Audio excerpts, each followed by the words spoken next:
Assalamualaikum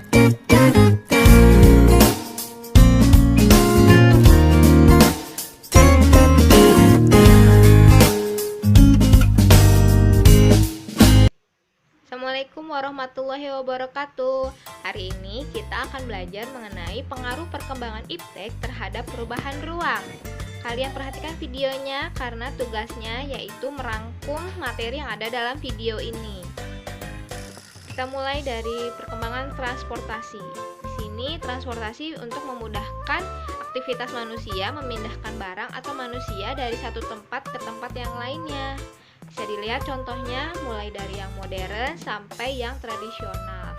Sini yang modern contohnya ada kereta cepat. Kalau yang tradisional itu ada gerobak sapi dalam gambar ini. Mungkin di daerah kamu atau daerah pedesaan itu masih banyak dijumpai ya.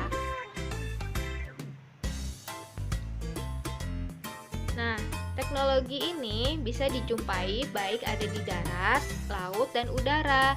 Kalau di darat, contohnya yang paling terbaru di Jakarta adanya MRT atau monorail. Kemudian contohnya lagi pesawat terbang. Kalau di laut, contohnya ada kapal feri, speedboat, dan lain-lain.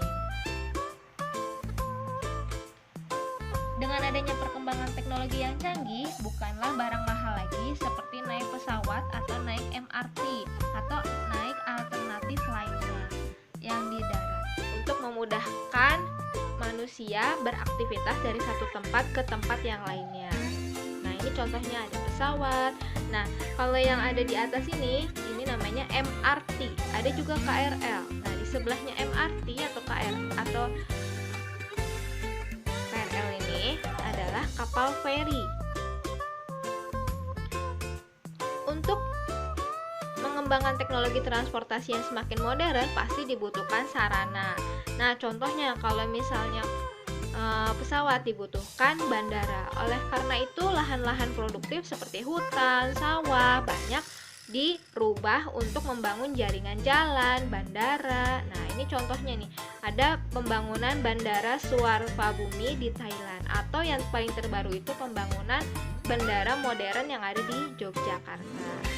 Kemudian, kalau teknologi komunikasi ini untuk mempermudah manusia menyebarkan informasi dari satu tempat ke tempat yang lainnya. Contohnya, kalau misalnya teknologi yang paling sederhana zaman dulu yaitu mengirim surat yang bisa sampai berhari-hari baru sampai kepada alamat yang akan dituju untuk menyebarkan informasi yang lainnya. Nah, kalau zaman sekarang apa sih alat yang dipakai untuk menyebarkan informasi? Itu bukan cuma surat aja, tapi bisa melalui telepon, bisa melalui handphone, jaringan internet, dan melalui aplikasi-aplikasi yang lebih modern lagi. Contohnya, ini di sini digambar ada bentuknya SMS, terusnya ada lagi berkembang lagi ada BBM, bahkan sekarang sudah ada WhatsApp atau aplikasi media sosial lainnya, Twitter, Instagram, Facebook, dan lain-lain lagi. Tapi ada kelebihan dan kekurangannya. Nah, ini nggak usah dikerjakan ya tabel yang ada di sini. Jadi kamu hanya merangkum materinya saja yang ada dalam video ini sebagai bahan UTS. Nah, perubahan yang terjadi dalam kehidupan negara ASEAN karena adanya perkembangan teknologi itu bisa dilihat dari berbagai aspek. Ada sosial, ekonomi, budaya, keamanan. Kalau sosial, contohnya kebutuhan transportasi massal semakin tinggi untuk menghindari kemacetan. Kerjasama luar negeri semakin mudah. Ekonomi, barang asing makin mudah dijangkau. Kemudian nilai barang lokal semakin meningkat, Kak.